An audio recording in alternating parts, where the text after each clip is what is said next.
Hello friend, હું છું રીનલ પ્રજાપતિ અને તમારું સ્વાગત કરું છું મારા કિચનમાં।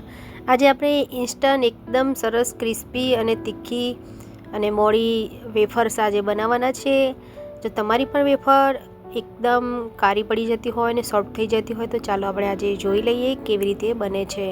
તો એના માટે આપણે સૌથી પહેલાં લાલ બટાકા જે આવે છે એને લઈ લીધા છે। એને આપણે એકદમ સરસ ધોઈને પછી આપણે છાલ ઉતારીને આવી રીતે આપણે પાડી લેવાના છે। તમે જોઈ શકો છો, તમને જે શેપ પસંદ હોય એ શેપમાં તમે બનાવી શકો છો। અત્યારે આપણે ડિઝાઇનવાળી અને સાદી બંને જ બનાવવાના છીએ।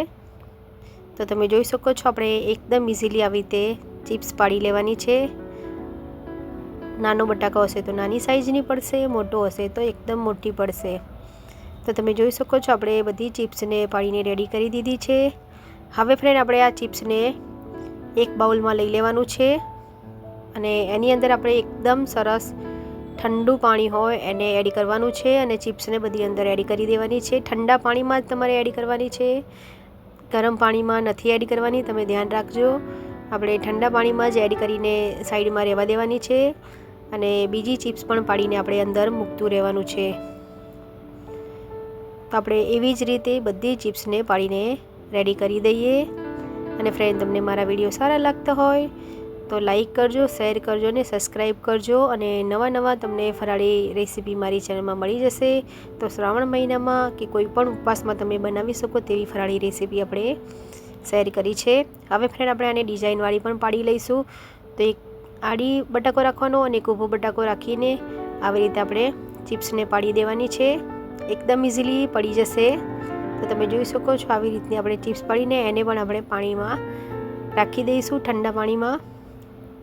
ઠંડા પાણીમાં રાખવાથી એકદમ સરસ કડક થઈ જશે, એની અંદર ક્ષાર હશે બધો નીકળી જશે અને એકદમ થોડી ઠીક થઈ જશે।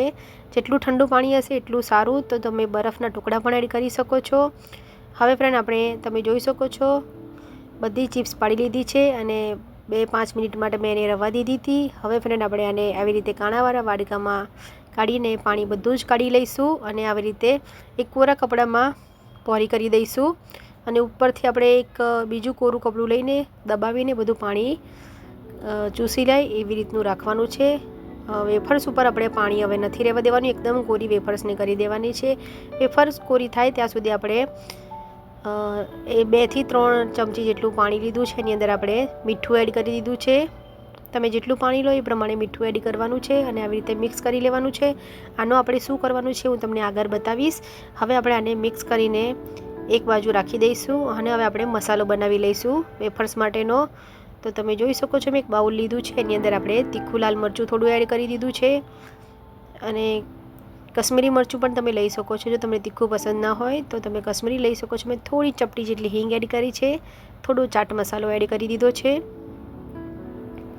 અને ફ્રેન્ડ હવે હું રેડીમેડ આવી રીતે મસાલો દળીને રાખું છું।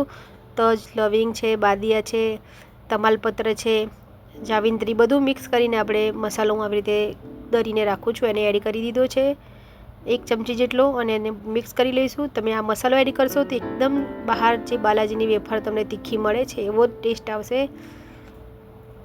અને બહુ જ સરસ બનશે વેફર। તો આપણું તેલ પણ ગરમ થઈ ગયું છે, વેફર્સ પણ કોરી થઈ ગઈ છે। હવે આપણે આની અંદર વેફર્સને એડ કરી દઈશું અને ગેસની ફ્લેમ ફાસ્ટ રાખવાની છે, ધીમી તો બિલકુલ નથી કરવાની। જો ગેસની ફ્લેમ ફાસ્ટ જ રાખીને અંદર એડ કરવાનું છે આપણે।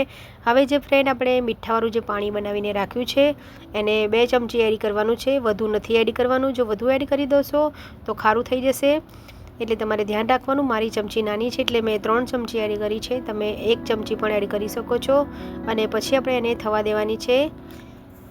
ગેસની ફ્લેમ ફાસ્ટ જ રાખવાની છે, ધીમી કરવાની નથી અને આવી રીતે હલાવતા જવાનું છે અને વેફર્સને બનાવવાની છે। તો તમે જોઈ શકો છો એકદમ સરસ આપણી વેફર્સ બનીને રેડી થઈ રહી છે। જો તમારી વેફર પણ પોચી થઈ જતી હોય તો તમારે લાલ બટાકાનો જ ઉપયોગ કરવાનો છે। પેલા બટાકાથી તમે સાદા બટાકાથી બનાવશો તો ક્યારેય પણ તમારી વેફર્સ આવી નહીં બને। તો તમે જોઈ શકો છો વેફર્સ આપણી બની ગઈ છે। હવે આપણે એમને કાઢી લીધી છે અને આપણે આવી ડિઝાઇનવાળી પણ વેફરને એવી જ રીતે આપણે બનાવી દઈશું। મેં થોડી એક સાથે વધુ એડ કરી દીધી છે, તમારે થોડી ઓછી એડ કરવાની કારણ કે જો ડિઝાઇનવાળી છે એટલે એકબીજાની ઉપર આવી જશે તો મોટી સાઇઝ નહીં રહે, એટલે તમારે ધ્યાન રાખવાનું. હવે જે આપણે મસાલો બનાવીને રાખ્યો છે એ આપણે ડિઝાઇનવાળી વેફર્સ ઉપર એડ કર્યો છે અને ઉપરથી પણ થોડો એડ કરી દઈશ.